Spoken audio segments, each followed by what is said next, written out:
Auspician este programa Consejo de Médicos de la Provincia de Córdoba. Ciudad de Córdoba, Argentina, todo en una. Descubrila. Municipalidad de la Ciudad de Córdoba. ¡La Muni!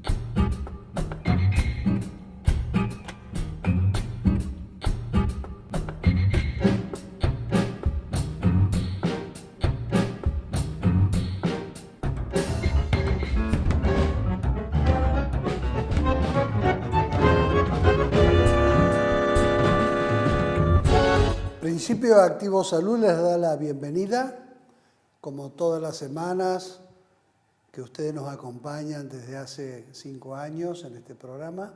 Y como siempre, Marcos va a hacer la presentación de nuestro invitado de hoy. Ricardo, las políticas en salud siempre han estado atadas o ligadas a las políticas sociales y económicas que ha tenido el país. Así es. La historia de la salud pública en la Argentina ha tenido variables a lo largo del tiempo, ¿no? Si pensamos que la misma recién aparecen sus primeros intentos de organización con los que han sido las mutuales y las sociedades de socorros mutuos de los inmigrantes allá por el principio del siglo XX, posteriormente, recién con la llegada del primer peronismo es donde aparece la presencia del Estado y el desarrollo de las políticas de salud pública, digo, desde el Estado y con una intención de brindar derechos hacia toda la población. No solo que aparece, sino que cuando Perón designa a este ilustre santiagueño, el doctor Ramón Carrillo le exige a Perón que deja la cátedra, porque era un neurocirujano de primera, profesor titular en la UBA, que debiera crear el Ministerio de Salud Pública. Y ahí nace el Ministerio de Salud Pública. Casualmente, esta semana se cumplen 70 años. 70 años. 70 años de la creación del Ministerio. De la creación del Ministerio. Carrillo dice, si es ministerio, yo voy, si no, no. Y bueno, Perón crea el Ministerio de Salud Pública, que hasta hoy lo tenemos, y que es lógico. Si hay algo importante, son el Ministerio de Salud Pública, el Ministerio de Educación, mucho más importante, aunque no parezca, que el Ministerio de Economía o de Hacienda. El de Salud y de Educación está con la gente, está con las necesidades, está con la inclusión social. Y Carrillo fue el primer ministro. Para recordar otros ministros que seguramente nuestro invitado, a quien conocemos muy bien por una gran trayectoria sanitaria, tenemos que nombrar, ya no del peronismo, sino del radicalismo, al doctor Arturo Oñatibia, en el gobierno de Ilia, creador de una política de medicamentos que le costó la presidencia al doctor Ilia. Y el último gran ministro lo hemos tenido con Néstor Kirchner, que fue Ginés González García, discípulo de Ramón Carrillo, recibido en Córdoba, a pesar de ser de San Nicolás, provincia de Buenos Aires, estudió en Córdoba, y Ginés González García realmente transformó el Ministerio de Salud Pública al que hoy le vemos un atraso, no solo con el ministro actual, sino con los que le sucedieron a Ginés González García en los gobiernos de Cristina Fernández. Así que lo vamos a escuchar a nuestro invitado, que seguramente mucho mejor que yo va a hablar de estas mismas cuestiones. Así es, Ricardo. En esto que venía planteando usted, lo cierto es que las políticas en salud han ido variando con los sucesivos gobiernos. Durante la época de los 90 tuvimos una fuerte presencia de lo que son las políticas neoliberales y la quita de recursos, sobre todo de las políticas en salud, se recuperó durante los últimos años y hoy nuevamente vuelven las políticas neoliberales. Perdón, Marco, como que el ministro de Salud Pública del doctor Carlos Menem era el dueño de una de las prepagas más grandes de Buenos Aires. Casualmente, ese retorno de las políticas neoliberales nos hacen preocupar como integrantes del equipo de salud, sobre qué se va a venir en materia de salud hacia el futuro. Por eso vamos a hablar con el doctor Horacio Barri. Él es un reconocido sanitarista y además docente de la Universidad Nacional de Córdoba, que explica cuáles son los modelos posibles y las propuestas que seguramente vienen en este paquete de medidas neoliberales. Muy bien, adelante doctor Barri, lo escuchamos con mucho gusto. Nosotros podemos decir que desde la constitución de este país, que es más o menos reciente, en estos 200 años, cuando se empieza a perfilar este país tan contradictorio, que respetó tan poco a los nativos y todo eso, pero cuando empieza a haber un proyecto nacional y popular, se plantea una salud en la que el rol regulador prioritario lo tiene el Estado, ¿no? Yo estoy hablando del 1945, ¿no? Antes había habido gente con buenas intenciones, pero acá pueden concretar. En este movimiento nacional y popular que se inicia ahí, hay una figura que la nombran todos, pocos saben lo que intentó hacer y quién es, que es Ramón Carrillo. Digamos que antes también había habido intentos de alguna gente, pero que no pudieron concretar, ¿no? Entonces, cuando Ramón Carrillo plantea ¿qué tenemos?, dice, tenemos un sistema público que lo manejaban las damas de beneficencia, ¿no? De alguna manera también con buenas intenciones, pero muy limitado. Y tenemos un sistema de solidaridad social, de ayuda mutua, lo que vendrían a ser las sociedades de socorros mutuos, las mutuales, que hacían tanto los inmigrantes, por eso hay italiana, española, francesa, alemana, etcétera, etcétera, etcétera, como los trabajadores, las sociedades de socorros mutuos de los zapateros, de los ferroviarios, etcétera, etcétera, ya en el 1850. O sea que lo que Carrillo se encuentra es un sistema mixto, heterogéneo, en el 1950, donde hay un modelo de país con industrialización, un modelo propio. Entonces dice, tenemos que darle respetando la realidad que hay, no podemos venir y decir, bueno, lo que hicieron desde hace 100 años con la ayuda mutua se acabó, sino tenemos que desarrollar un sistema público y hace un sistema público con control estatal. Le quita las características de beneficencia que eran muy fuertes, ¿no? Entonces, con este sistema público estatal hay un crecimiento espectacular en todos los sentidos, no solo de hospitales, servicios asistenciales periféricos, sino en muchas cosas. Hay avances que ni se conocen, hasta en la salud de los trabajadores, que decía no puede estar a cargo de la patronal, tiene que estar a cargo también del Estado, hay médicos del trabajo del Estado, en todos los sentidos, hay un desarrollo espectacular. Pero esto se corta porque, como pasa ahora mismo, en este momento, aparecen los otros intereses y ahí lo cortan por la fuerza. Ahora lo cortaron por la manipulación, trabajando muy bien con los medios y todo eso. Pero en aquel momento el golpe de la libertadura rompe con esto. Y en ese momento se inaugura un largo periodo que incluso con gobiernos democráticos, condicionados pero democráticos, con modelos de salud nacionales. Y ha trascendido la figura de Oñativi por el tema medicamentos, pero fue mucho más que los medicamentos. Eran proyectos nacionales, pero no podían consolidar algo. Cuando se vuelve a intentar, 18 años después del 55, afianzar todo un crecimiento, a los 3 años, la dictadura más sangrienta que ha tenido la historia de este país, rompe con todo eso y desde el 84, ese primer año del 84 del gobierno, intenta hacer cosas nuevas que no se pueden llevar adelante. Paralelamente ocurren cosas en el mundo de la concentración y el periodo neoliberal de la economía y de los países impuestos desde afuera viene pergeñando un cambio y detectan que hay un espacio que es, por un lado, legitima a los gobiernos, por eso hay que tener cuidado, que se haga bien desde el Estado, pero por el otro lado es un proyecto de acumulación de capital fenomenal. Entonces dicen, la Organización Mundial de la Salud venía diciendo salud para todos en el año 2000, atención primaria de la salud, entendiéndola por tal, meterse con las condiciones que generan la enfermedad. Entonces, hay que cortar con esto y hay que ofrecer, hay que estudiar este tema, pero sí la acumulación de capital que genera la atención de la enfermedad.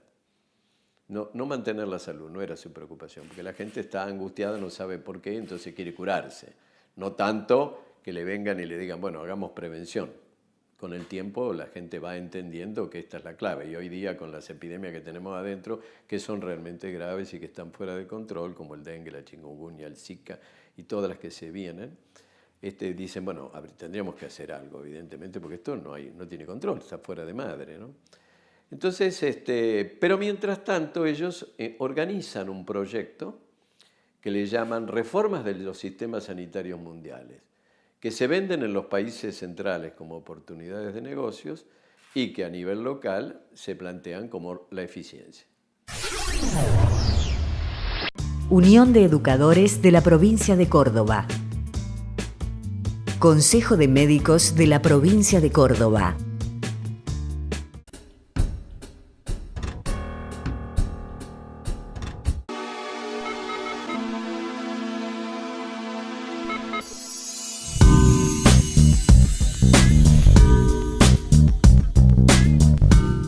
Para hablar de igualdad tenemos que hablar de lazos de solidaridad y está complicado porque no toda la sociedad es solidaria. Entonces nosotros tenemos que hacer un trabajo muy fuerte porque creemos y apostamos a eso. Cuando hablamos de justicia educativa, sociedad justa, sociedad de iguales, bueno, pero eso es fácil en las palabras, pero después hay que llevarlo a la práctica. Y creo que nosotros, con los compañeros docentes, tenemos una herramienta fundamental en nuestras manos, que es trabajar con los chicos, ¿no? Porque eso hay que empezar a fomentarlo desde la niñez. Y bueno, ahí está nuestra tarea y una de las cuestiones importantes, y que este sindicato ha trabajado mucho también, que lo ha trabajado desde la Secretaría de Derechos Humanos y Género, que es el tema de trabajar la igualdad de género. La escuela no debe favorecer nunca esta desigualdad de género, sino que tiene todo lo contrario. Y ahí está la apuesta, y la escuela forma parte de la sociedad, y la sociedad debe transmitir una igualdad la escuela debe transmitir una igualdad de género. Y si nos ponemos a ver un poco, vemos que por ejemplo, si nos vemos en la historia, la mujer ha tenido siempre un lugar bastante renegado, sabiendo que ha habido mujeres que han hecho mucho por nuestra patria, pero bueno, están ahí relegadas. Yo creo que la escuela tiene que recuperar eso. Y tiene que recuperar bueno, muchas cuestiones. El trabajar la sexualidad también es una forma de darle derechos a la mujer, de trabajar la igualdad de género. Hoy por suerte tenemos leyes como la ley de educación sexual, pero que todavía falta trabajarlas. Entonces en eso tenemos que apostar fuertemente nosotros a trabajar en ese sentido. Y vuelvo a repetir, nosotros tenemos los maestros tienen en sus manos una herramienta fundamental para trabajar esto. Y nosotros, bueno, desde las políticas que está llevando adelante el sindicato, bueno, queremos llegar a eso en la escuela, y vuelvo a repetir, todo eso hace que nosotros trabajemos una sociedad de iguales. Y preguntarnos cuánto está dispuesto la sociedad a trabajar por esta igualdad. Y vuelvo a repetir, no es fácil en estos momentos trabajar una sociedad de iguales, porque no todos están dispuestos a una sociedad de iguales que implique solidarizarme con el otro, que implique trabajar con el otro, apostar por el otro, ponerme en el lugar del otro. Bueno, en ese sentido creo que es lo que nosotros tenemos que trabajar fuertemente, ¿no?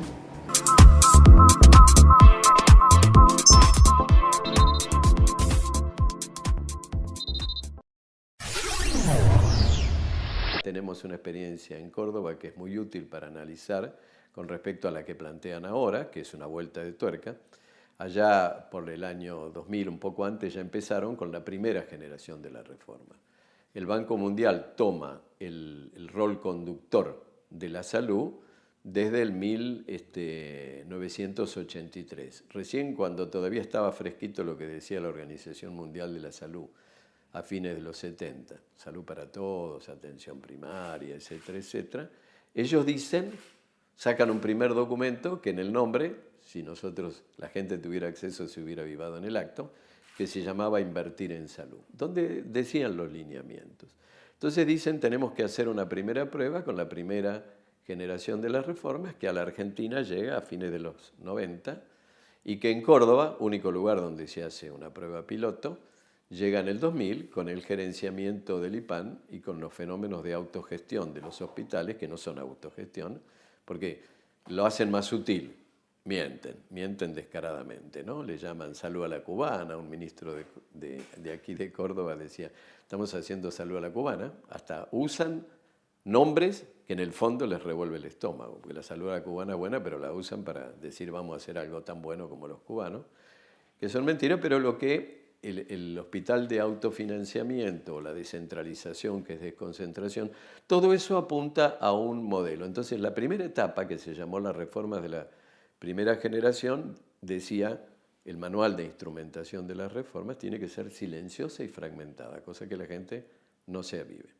Entonces, esto silencioso y fragmentado era, por un lado, los hospitales autogestionados, o sea, autofinanciados, cobrando el bono o lo que sea. El hospital de clínicas fue uno de los paradigmas de los que se destruyó, porque tiene una historia hermosa de salud y de atención médica que se destruyó con aquel planteo de la autogestión. Y el IPAM fue donde experimentaron lo mejor, de la mejor forma, no lo mejor, de la mejor forma.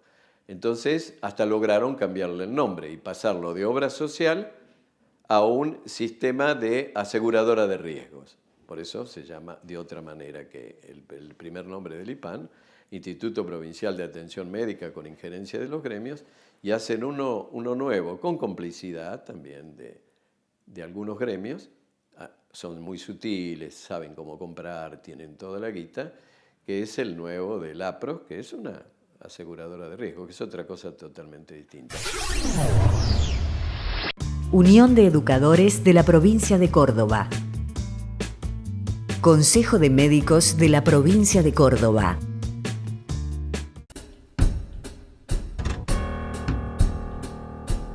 Digo que la experiencia del IPAM es interesante. Los cordobeses tenemos un privilegio, por eso es importante que ahora todos los que ocupan cargos dirigenciales, gremiales, de las organizaciones de la gente, del movimiento de trabajadores en primer lugar, porque tienen una trayectoria larga en los temas de salud y de atención médica, pero también los dirigentes gremiales médicos, todo el mundo que tiene que ver con lo público debería expresarse, porque ya el gobierno nacional ha dicho que vienen por la cobertura universal de salud.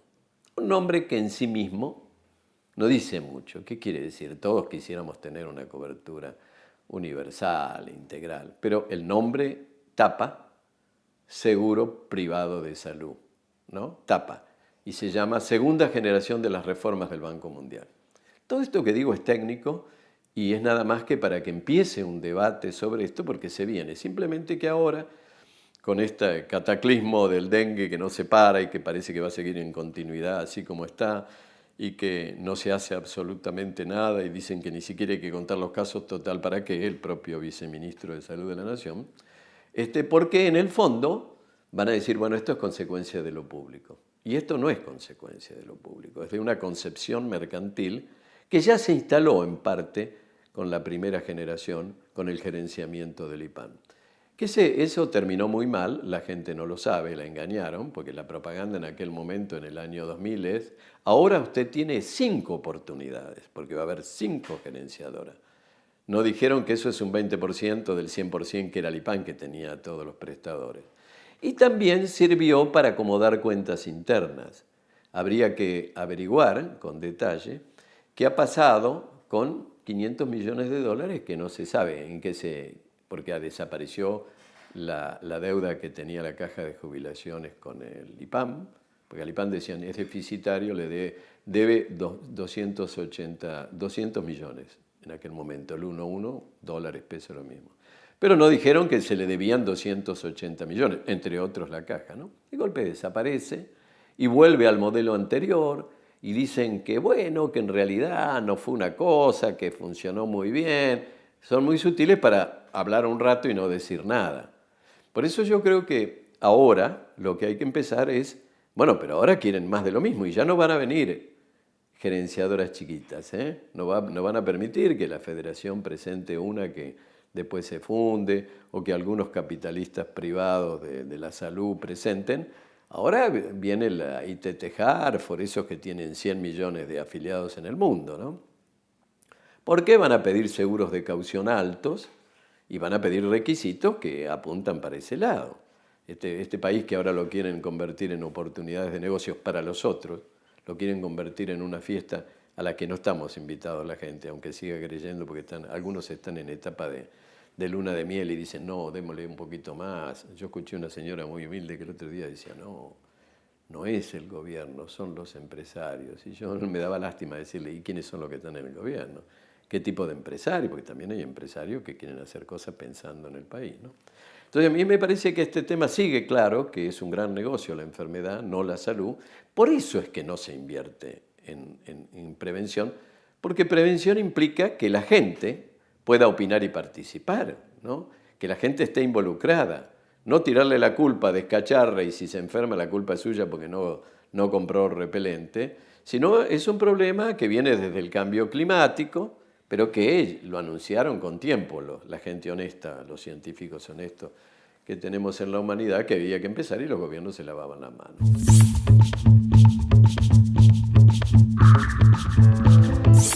Las consecuencias de la implementación de un seguro universal de salud o seguros privados es que todo es mercantil.